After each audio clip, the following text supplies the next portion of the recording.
vội vã, đêm đơn côi lạnh giá. Anh nhớ em ngày qua, cả trong giấc mơ vẫn còn thốn thức. Khi xa em lòng nhớ, ngày buồn đến thẫn thờ. Chỉ phút giây mà ngỡ, đời trong vắng bút giá đêm quanh hiu. Vì anh yêu em cả trong giấc mơ, nên tình anh trao em là không bến bờ. Hình bóng em vây quanh đêm này, ta yêu thương thành nỗi nhớ, để anh mãi có em trong những đêm mơ. Vì anh yêu em cả trong giấc mơ, nên khoảnh khắc bên em đẹp bao ý thơ.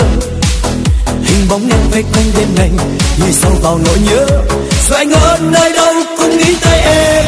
Cả trong giấc mơ, cả trong giấc mơ.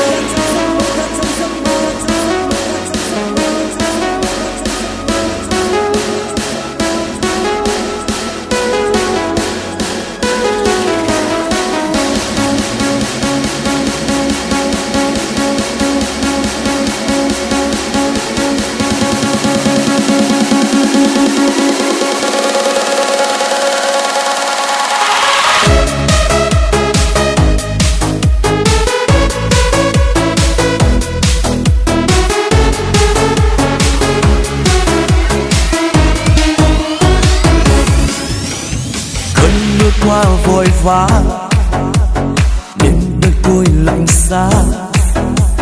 Anh nhớ em ngày qua, cả trong giấc mơ vẫn còn thốn thơ. Khi xa em lòng nhớ, ngày buồn đêm thẫn thờ. Chỉ phút giây mà ngỡ, đời trong vắng bút giá đêm quanh hiu. Vì anh yêu em cả trong giấc mơ, nên tình anh trao em là không bến bờ. Hình bóng em vây quanh đêm này, ta yêu thương thành nỗi nhớ, để anh mãi có em trong những đêm mơ. Vì anh yêu em cả trong giấc mơ, nên khoảnh khắc bên em đẹp bao ý thơ. Hình bóng em vây quanh đêm này, nhìn sâu vào nỗi nhớ, rồi anh ở nơi đâu cũng nghĩ tới em. Cả trong giấc mơ, vì anh yêu em cả trong giấc mơ, nên tình anh trao em là không bến bờ. Hình bóng em vây quanh đêm này, ta yêu thương thành nỗi nhớ, để anh mãi có em trong những đêm mơ. Vì anh yêu em cả trong giấc mơ, nên khoảnh khắc bên em đẹp bao ý thơ.